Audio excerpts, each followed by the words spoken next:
So the Khalifa who succeeds Allah is mukhlas. Anything lower than the station of mukhlas as a representative of Allah would go against the wisdom of Allah. It can't be accepted rationally. Now here we see in this verse that we ended off with, in chapter 5 verse 67, that there's one issue that the Holy Prophet must propagate, otherwise Islam wouldn't be complete. The message wouldn't be complete. And said, Allah will keep you immune. Don't be scared of the people. Yes, your life will be in danger, but don't be scared. This, according to all denominations, happened in Hajj, and it was when the Wilayah was given to Amirul Mu'mineen. Now, through history, then things evolved and changed. Rights were usurped. That's another issue. But with Amirul Mu'mineen, it was endorsed by Allah subhanahu wa ta'ala. He was mukhlas, he was ma'soom. As I said, even without an endorsement from Allah, even without a hadith, some people say, why doesn't the Quran mention Amirul Mu'mineen? Rationality here. One can rationally evaluate who is manifesting Allah's attributes most out of the possible candidates, so to speak. This was a definite. Then Allah endorsed the second, the third, the fourth, fifth, until the Mahdi, Ajjalallahu ta'ala farajahu sharif. But then the 12th Imam went into occultation. Now things have become complicated again. Because now a second Qadiri test is in the making. Some people had the test in the first Ghadir Khum. Some people passed, some people failed. During occultation now there's going to be another test. And it's of the same nature as the test in Ghadir Khum. Now let's see what that test is. So the first issue is, so what was it that was so important that without which Islam wouldn't have been complete?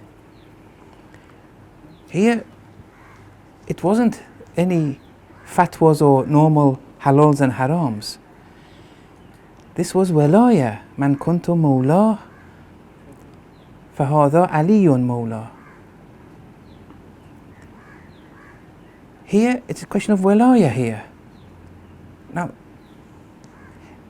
the context of Ghadir Khum isn't the context that you translate mawla as friend. That was something everyone knew. But this wilayah, guardianship, is required to enforce Islam as Islam should be enforced. That was the issue here.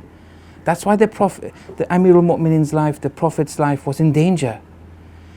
Islam had to be enforced. It's part of Islam. Guardianship is part and parcel of Islam. It's not a series of theoretical principles. There's theory and practice, but it has to be enforced. Otherwise, if it was just a normal halal haram issue, well, after 23 years that was sorted. And then it wouldn't be of any danger to one's life. So this was concerning the enforcement of Islam with this intention, that Islam has to continue. Islam is the religion until the day of the last day. Islam has to continue. We can't just turn a blind eye to it. Now, here we have to look at the seerah of the prophets in general. We see that there are mentioned in the Quran and the Ahadith thousands of prophets throughout history have been slaughtered and killed. The question is why? Why were prophets killed? You see, sometimes you may say, why was a messenger killed? Because messenger, they have the duty to govern. But a prophet's duty is primarily just to inform the masses. Is to propagate knowledge, but not necessarily establish governance. A prophet, a nabi. A rasul is a nabi, but also has this added aspect of imamat in establishing governance. So why were thousands and thousands of prophets killed or slaughtered? What was the reason? Was it just for giving individual ahkam? Was that a threat for them to be slaughtered? Or was it something else? In chapter 33, verse 39, الَّذِينَ يُبَلِّغُونَ رِسَالَاتِ اللَّهِ, those who have propagated Allah's message. Look, it's propagating Allah's message. In that previous verse too, Ya ayyuhar Rasul, balligh, propagate that which has been revealed to you, but don't be scared. You're going to be immune. Your life will be in danger, but we'll keep you immune. It's something big here that he's propagating. Why have thousands of prophets before our holy messenger been martyred? This verse too, الَّذِينَ يُبَلِّغُونَ, because they propagated not salat or ghusl or wudu, risalat Allah, the message of Allah, وَيَخْشَوْنَهُ, and they feared Allah, وَلَا يَخْشَوْنَ أَحَدًا إِلَّا اللَّهِ, and that they feared no one but Allah. Okay, what did they propagate that led them to die? What were they propagating here? There must have been some kind of threat. All this talk of not being scared of anyone but Allah, is it this all this emphasis for individual ahkam? There must be a threat here.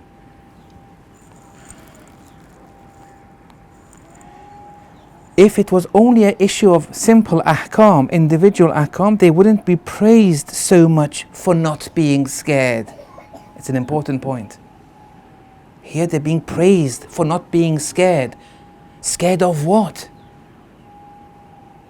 Look. So, here, the issue is that of enforcing law. That has fear attached to it. The enemy doesn't want it.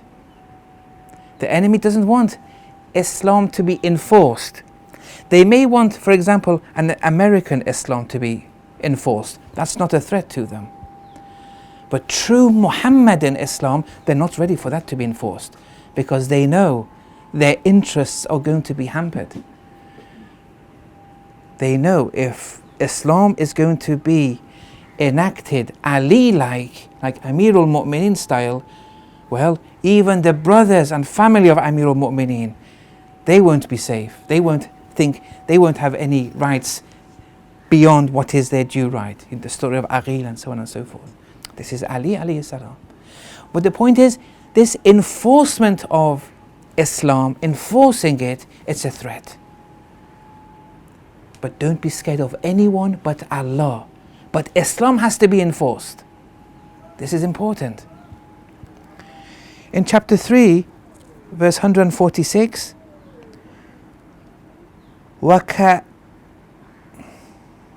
مِّن نَبِيٍّ, how many a prophet there were, قَاتَلَ مَعَهُ رِبِّيُّونَ كَثِيرٌ, that with him fought many godly people on the side of the prophet. How many prophets we had who fought accompanied with a lot of godly people. How many? وَكَأَيِّم فَمَا وَهَنُوا لِمَا أَصَابَهُمْ فِي سَبِيلِ اللَّهِ, and they didn't falter with what they encountered in Allah's way. They didn't falter. They didn't lose any assurance. They were strong. وَمَا ضَعُفُوا, neither were they weakened. Look, all these are to enforce. You have to not be weakened. To enforce, you shouldn't falter. Not to propagate simple ahkam. وَمَسْتَكَانُوا, they weren't abased either. They weren't degraded. They feared no one but Allah, and they enforced it. They were neither weakened. It led to their shahada, but they were neither weakened. They fought to the very end. They fought. They never faltered in their fighting. And they didn't degrade themselves. Wallahu yuhibbu sabirin. Allah loves the patient ones. Because in chapter 2, the patient ones were alladhina idha asabathum musiba qalu inna lillahi wa inna ilayhi raji'un. They will trace everything back to Tawheed. They fight in the name of Tawheed, so that Tawheed is preserved, Tawheed is enforced. Okay, so was all this rather for these simple halal and harams? No. It was to fight all the oppressions that were going on. Islam has to be enforced. All the injustices, the despotism. This was crumbling Islam. It was a threat for Islam. Qadir was that Amirul Mu'mineen is going to enforce and continue to enforce it. That was the plan. Because Islam has to be enforced, it's going to be done, it has to be done through a mukhlas, and Allah has endorsed Amirul Mu'mineen. Now, it didn't become actualized at the loss of the Muslims. There was a delay of 20 odd years until Amirul Mu'mineen came into power and the people gave it. So, the issue is the fight against justice, the fight against this despotism, the fight against all this, even if there was no Muhammad sallallahu alaihi wasallam. This is important. Even if the Holy Messenger was not to be, Islam has to continue. Look, there's a verse in the Holy Quran that reads, وَمَا مُحَمَّدٌ إِلَّا رَسُولٌ. The Holy Messenger is just a Rasul. Is but a Rasul. قَدْ خَلَتْ مِنْ قَبْلِهِ الرُّسُلُ. And before him there were messengers. أَفَإِن مَّاتَ أَوْ قُتِلَ. If he was to die, or if he was to be killed, انقلبتم على أعقابكم. Would you turn back on your heels? Look, it's a rhetorical question, meaning you shouldn't. You shouldn't turn back on your heels. If the Prophet was going to die, or if he was going to be killed, you don't have a justification to turn back on your heels. Why? Islam is greater. Islam is greater than the Prophet. Islam is the bigger picture. So even if there's no Prophet, Islam has to continue. You don't have a justification to turn back on your heels. Now, Allama Tabatawi has written something. I forgot to bring the book. Yes. It's in the room, but I forgot to bring it. It's a passage that he wrote. Inshallah, in the next session, I'll just read it, so bear with me. It's going to ruin the coherency of the speech, but yes. Where he was saying that Islam has to continue. Islam doesn't end when the Prophet ends. Look. This is very important. Just because the Prophet isn't present with us, it doesn't mean you should turn back on your heels. Now, the issue is, in another verse of the Quran,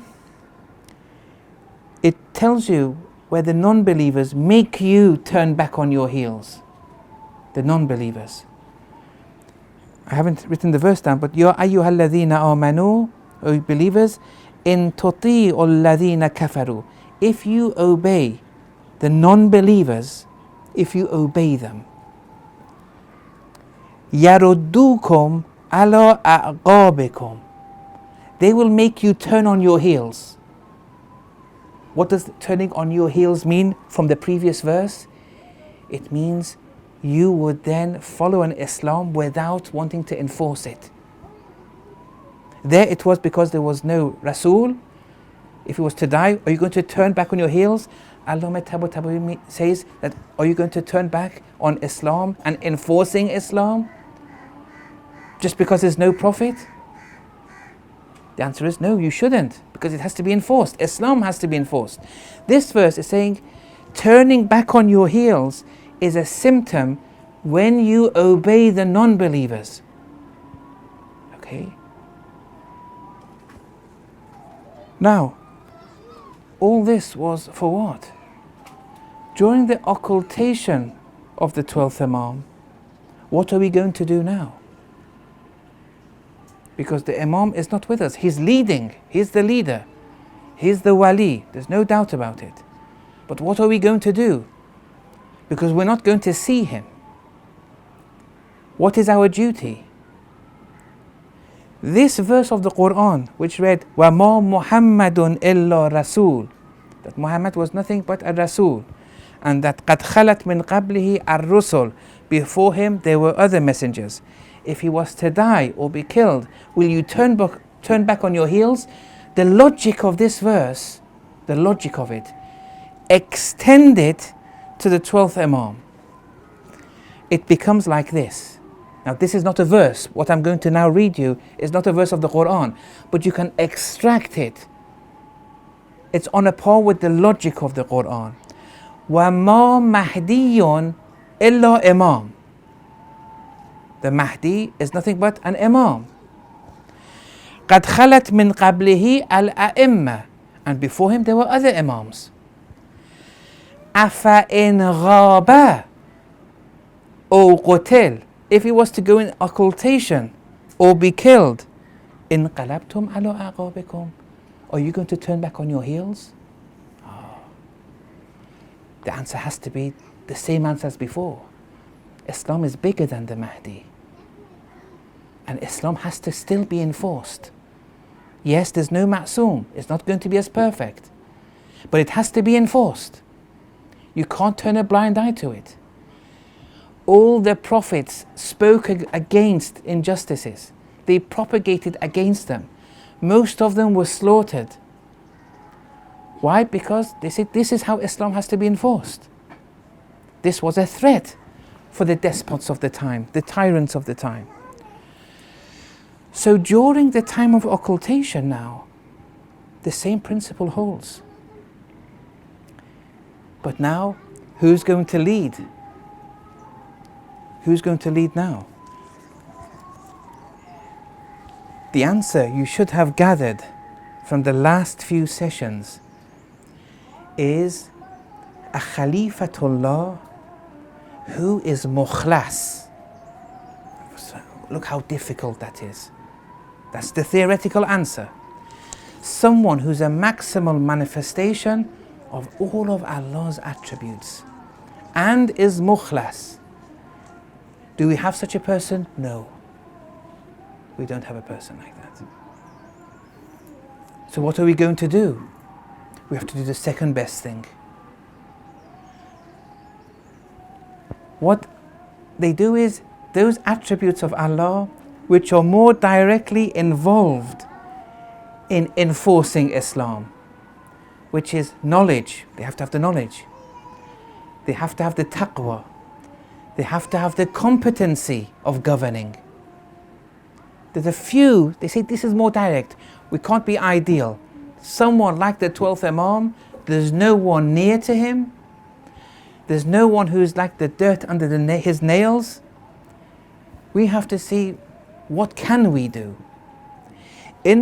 What we know is Islam has to be enforced.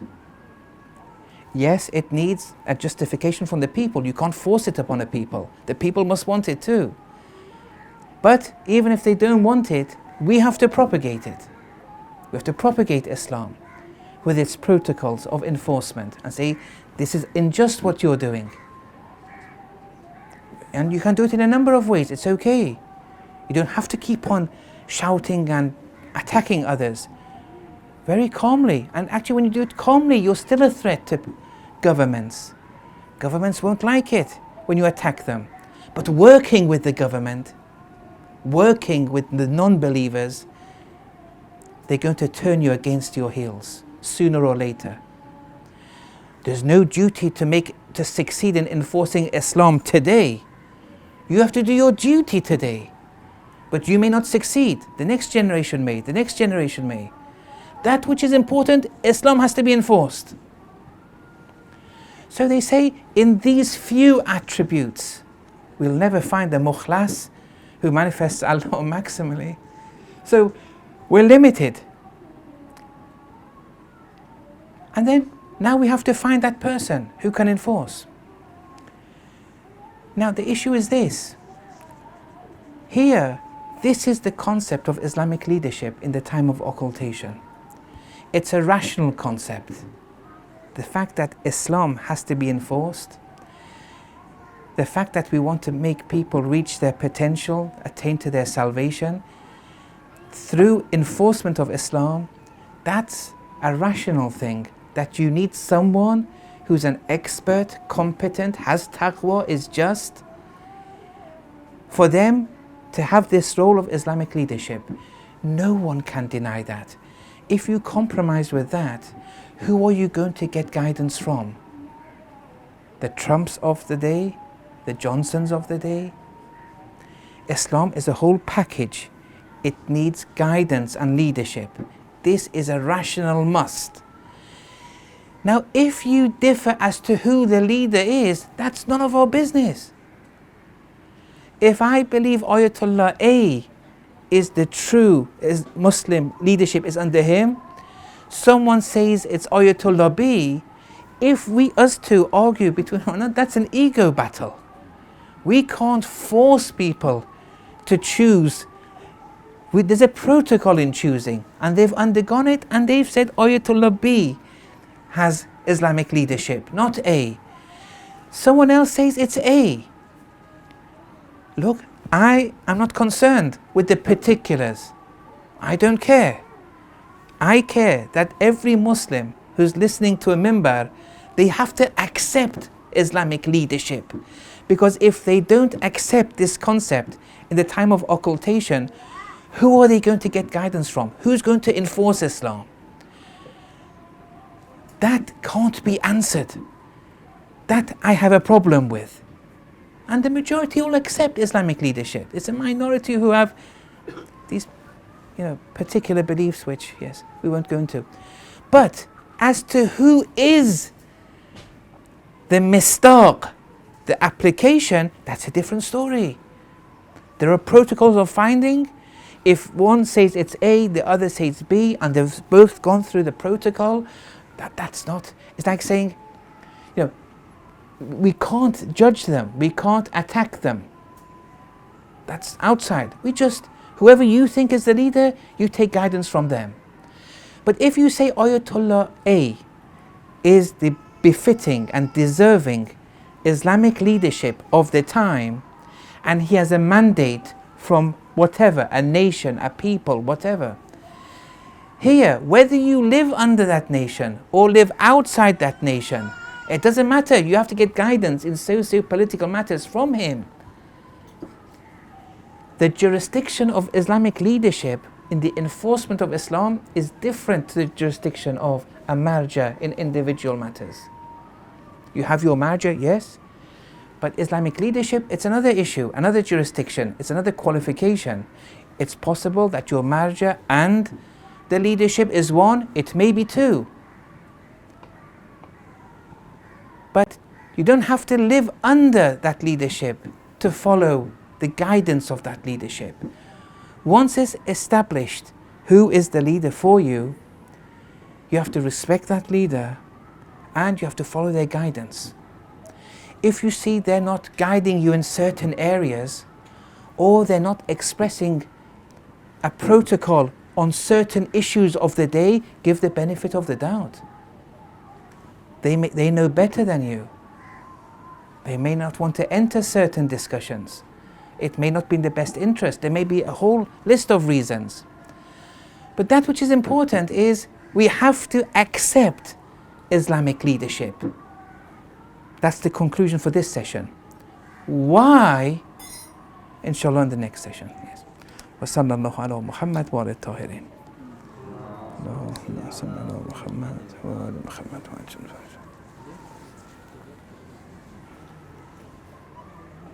Yes, sorry. Is in occultation, what during his occultation, what is his purpose being in the ghaibat? Is he there actually guiding the marja or the Islamic leader, as you mentioned? Did he have an influence in choosing that Islamic leader? Is he in communications with him? Just in general, we know that each Imam had its purpose, and we get guidance from them for during that time generation. So just So whether he has contact with A or B, we don't know. But his purpose is setting the foundations for his own governance. He's setting the foundations. And he has to do that through the masses. The masses, the people. He has to do that. He works in all countries. It's a global movement that he has to undergo when he comes in the open. So he works in all countries, we can assume that. He's setting the foundations in all countries, but he's going through a protocol. Pardon? he's doing this currently. Yes, currently. But whether he's in contact with A or B, these things we don't know. But the fact that he's setting the foundations for his movement is a definite. He's not unemployed, he's doing things. Yeah. So he is an influence in this, like, current. Yes, he's an influence in everything that is happening. He's setting the foundations for when he comes. But it's going to take time. He has to see where he can do it, how he does it. It takes time, because it's not one country or two countries, it's 200 countries here. He has to work on this. In every country, it's a different protocol. The world is bigger than just Iran, Iraq, Lebanon, and these countries. It's very difficult. It needs education, propagation of Islam. It needs the fighting of injustices. All these things are, yeah. I wonder if he's been in Canada. Just a joke. Sheikh, you said during the occultation we have to follow some type of Islamic leadership, and we know the marjas or leader or whoever it is not a masum. So do they have the same authority which Imam had over the people during that time, or is it the authority is different level? It's exactly the same. Because look, it's about Islam. It's about enforcing Islam. The Prophet enforced Islam, but he did it perfectly. But now we don't have a ma'soom. Does it mean now we have to compensate or compromise and leave the judiciary aspects for now until a ma'soom comes? Then that's an abrogated form of Islam. But Islam is supposed to be in Islam until the end of time. The 12th Imam may come, let's say in 3,000 years' time. What are you going to do? You see? So enforcement of Islam, that's the Qadiri message. If someone in occultation says we have to wait until the 12th Imam comes and then Islam, they failed in Qadir. In quotes, they become Sunni. The Sunni of Sarifa. Okay, the other question is after the passing away of the Prophet, he directly declared that who is the leader after passing away. But during the occultation, the 12th Imam has not selected anyone specific. And you, from your explanation, you said you can follow Ayatollah A or Ayatollah B. Before that, I said we have to follow someone who maximally manifests Allah's attributes. Because the whole theme was the reality of prophethood, which goes to imamat, and now in occultation goes to the next person who's not ma'soom. But they can't maximally manifest all of Allah's attributes, and they're not mukhlas, at least permanently. So then we have to go to the next best thing, the next best thing. This is a rational endeavor now. To see that which manifests the 12th Imam, that which manifests the Holy Prophet more than others. How can we tell? Their knowledge, their taqwa, their competency. If these three, and maybe one or two other attributes, but not all, because we can't find such a person. if they are masters and experts in these areas more than others, then we say it's them. Who can choose? Well, you go to learned experts, they will recognize who it is. You go, they say it's A, that's a good mandate for you. If for others they say B, and they say their mandate, their experts was stronger than those experts, I have trust in these experts rather than those experts, that will be a mandate for you. Okay, so based on those criteria, in case people come with like different conclusions, some will come to like Ayatollah A, others will go to Ayatollah B. So in that case, will like the centralization not be affected? Yes, it will. That's a problem. That's going to be a problem. There's no doubt about it. But we can minimize the problem by respecting one another, especially the followers and the heads who are chosen as being given a mandate for such a thing. They have to respect one another too. If the respect is not there, it's going to lead to the disunity and crumbling of the Islamic Ummah. Just to add to the question there, do we not need, because of our limited knowledge, do we not need to get guidance from someone who is much superior than us to make that claim? Yes, I said experts, yes. That's what I said, yes. Yeah. Just my follow-up question, who are these experts? No, religious experts, because they know. They know who is strong in knowledge. They know what taqwa is. They know what competency is. But practically, this decision, I'm assuming that you have to make this decision or go down this route when you become baligh, just like how you do with your taqleed for your merger. So if that's the case, at that age, just practically speaking, obviously I know politically in Iran, for example, there is a panel of experts, right? There are experts, a council of experts. They select who the person is. Now, on a very micro level, our community, basically a global organization of our community, basically says this person. And when you're 16 or 18 or 15 or whatever, you don't have the intellectual capacity to vet, to have access to experts, particularly not in Iran. You wouldn't have a clue, right? So I guess, is it an access issue or Yes, what? no, look. No, I mean, those who have just reached puberty, they're not an issue right now. You want to see who leadership should be in the hands of who. You know there's not going to be anyone who's mukhlas. You know there's not going to be a maximal manifestation of Allah's attributes. You say, okay, but in knowledge, in taqwa, in justice, in competency, these are important for leadership. In this, who is manifesting this more? You can't tell. You go to experts and ask them, not communities, unless they are experts, yes, and you accept them as experts. You go to experts, and then you, as a common layperson, you have trust in the expert says this person. You see? Now, sometimes a nation may vote for one person. That's a mandate a nation has given. But it's not necessary that a nation has to give.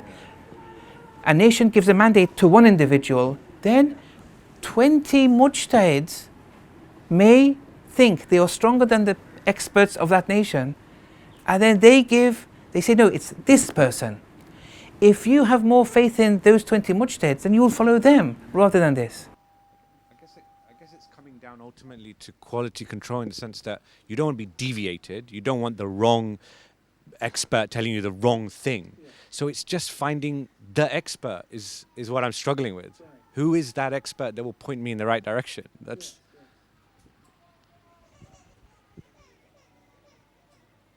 Yes, well, you see what they do in Iran is, you have to be a mujtahid to be in a particular assembly.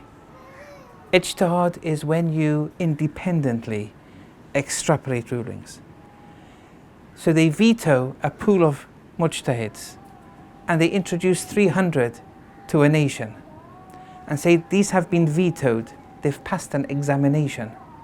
They have exams now. If you don't attend the exams, you won't be liable to go. And that may not be a good thing, it may be a good thing. Then they say to the people, these we have vetoed, we have surveyed, we accept them. You choose whichever you want. So they've been chosen by the people, but the qualifications have been given by a higher authority. Now, but that Iran had that system. But someone who's outside Iran, they may have faith in those mujtahids and have certainty that they are, as a body, better than anything that we have as an alternative. You follow them. But you may see that there's another body of mujtahids. There's another body. You have to now research and say, this body of mujtahids, you research it with, you go around, you have to research it. How strong are they? And if you think they're stronger, then it would be acceptable and justified to go through that route.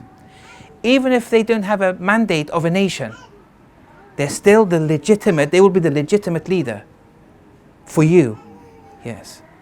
If they have a mandate by a nation, it means you're not forcing Islam anymore on the nation. The Islam want it. They've granted the justification to that leader, and now he can enforce Islam. Yes. It's a very rational thing. It's nothing, yes. So Islamic leadership is rational. No one can say, I don't like Islamic leadership, the concept. But if someone doesn't accept X or Y as the leader, that's another issue. They're free. We shouldn't be disappointed. That's their freedom. That's their choice. It should be in a political country where they're able to have the freedom and not under duress as well. That would be another criteria on top of this mukhlas.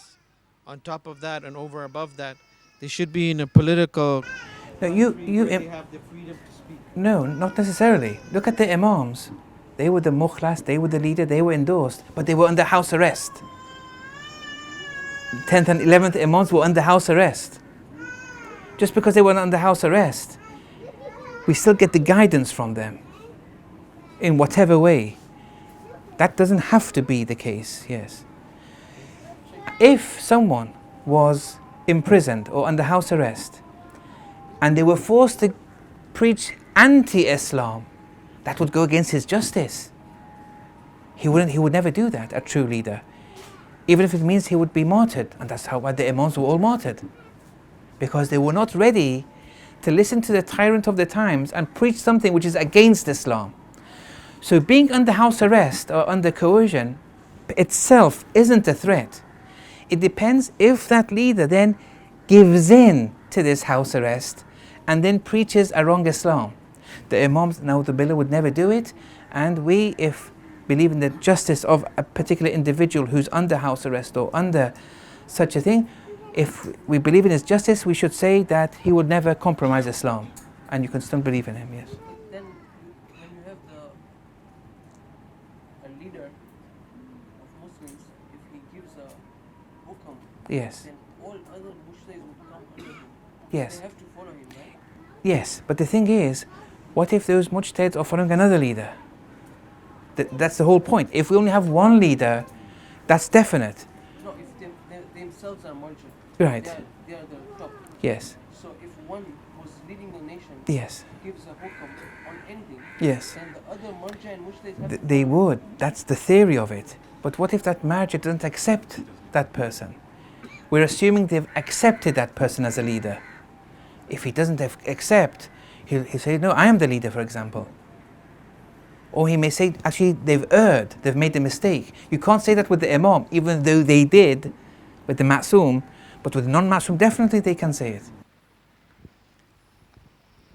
Sheikh, sir, I had a question in regards to mujtahids. When we mujtahids, and as you're saying, right? So when you choose to obviously follow whoever you're following, you obviously do so after much research because you find credibility in their laws, right? But there are certain laws when you live in the West, you realize may not.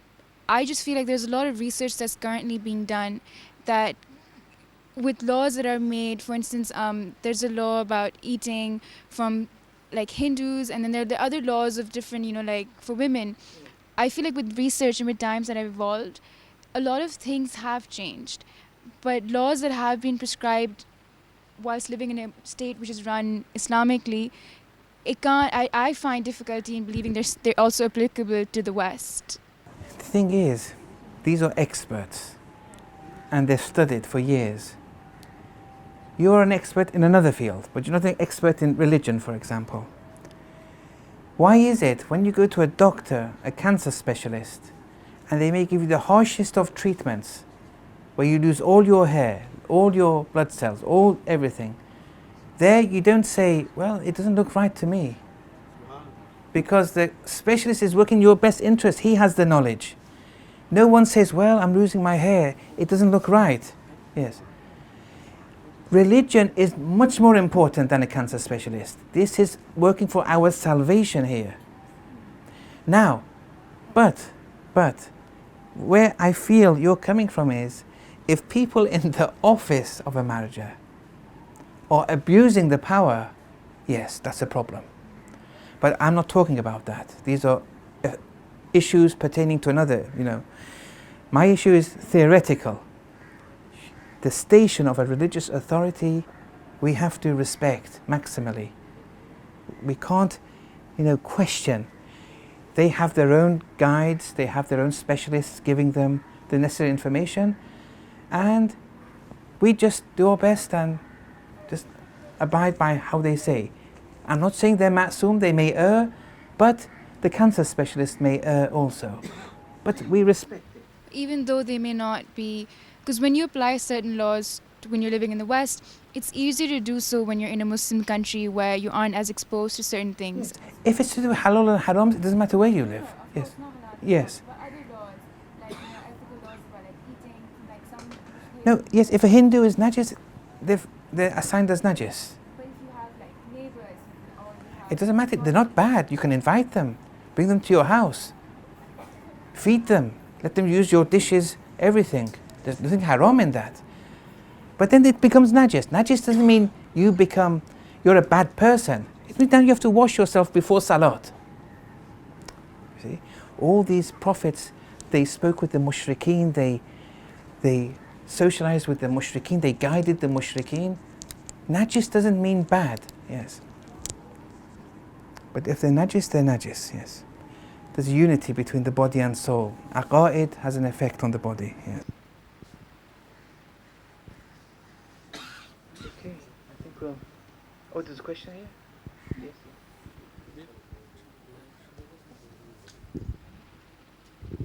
Coming back to a question from a brother about centralization of the leader. If there is an Ayatollah A and Ayatollah B in this world right now where the enemy is working on divide and conquer, we're just helping them with this. And is there no possibility, given that we need to find a leader, we need to select a leader who is the closest to being mukhlas, closest. And for example, Ayatollah A and Ayatollah B. First of all, when I'm selecting someone for myself, this is my leader, do they have to reciprocate saying, yes, I am a leader, or they can be, what if they're not ready to be a leader? They don't have to explicitly say it, but they may execute the functions of a leader. That's possible.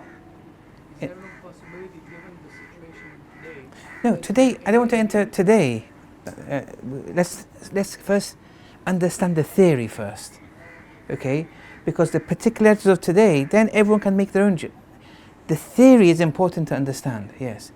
You're saying, isn't centralized better? Of course it is. Is there no way we can get to it? There may be a way, and if there's a way, it will be in the best interest of Islam. But there has to be that way.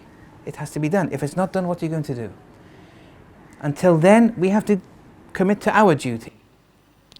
So if there's A and B, and let's say B also, if in the greater good of the situation, getting to a centralization point, if B says for the greater good of the ummah, I would say rather than me, go for this guy. Even though you want to come to me, I think he is a better leader. That happened, it's very good, yes, yes.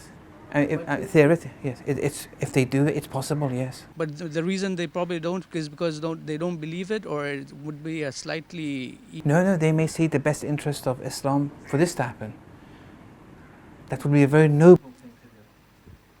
But given that if they're closest to Mukhlas, then maybe we should expect close to noble at least. You'd expect the lesser one to do such a thing. Yes. What happens now? You've gone through the process. You understand that there's a concept of leadership. You've accepted it. You've then identified the person who is the most amongst everyone is having. So the next session, yes, in the next session we're answering this question. What are the side effects of not abiding by such a leadership today? That's going to be the next theme. You said the Marja and Islamic leader could be different in some, The jurisdiction is different. like Jurisdiction of action. One is to do with the individual ahkam. One is looking at the greater ummah, the socio-political, judiciary, military, everything together. so you can do taqlid of Ayatollah A, for example. Yes, and follow the leadership of B. There's no problem. Okay, and what about the criteria for a Marja and the Islamic leader? You mentioned some criteria. Yes, so it's the same, but with the marja, it's in relation to the ahkam, the individual ahkam that we have. Yes, and with the leader, it's more the competency, in addition to the knowledge, but the competency of them to govern on a socio-political level. In addition to that, they would need that ijtihad, but in addition to that, because these are now matters of socio-political thing, they would need that competency. As I say, it's a rational journey. Okay. وصلى الله على محمد وعلى آله